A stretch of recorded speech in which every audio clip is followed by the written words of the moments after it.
మహాలక్ష్మి బకాయిలను మొత్తం ఇయ్యకుండా ముఖం దాచుకుంటున్నాడట.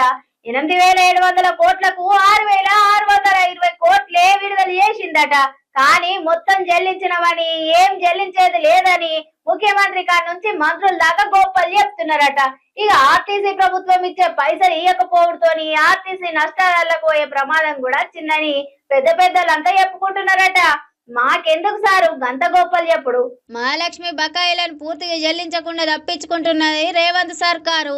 ప్రభుత్వం అరాకొర చెల్లింపులతోటి ఉద్యోగుల బెనిఫిట్స్ ఇయ్యలేక సతకల పడుతుంది ఆర్టీసీ. 8,700 కోట్లకు 6,620 కోట్లే విడుదల చేసి మొత్తం చెల్లించినట్లు ప్రభుత్వం గోప్పలు చెప్పుకుంది.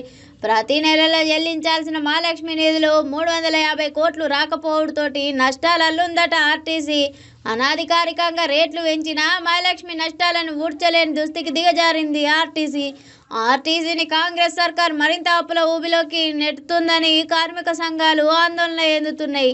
ఉద్యోగులకు చెల్లించాల్సిన వేతన సవరణ బకాయిలు కూడా ఇప్పటిదాకా చెల్లించలేదని ఆవేదన వ్యక్తం చేస్తున్నారు.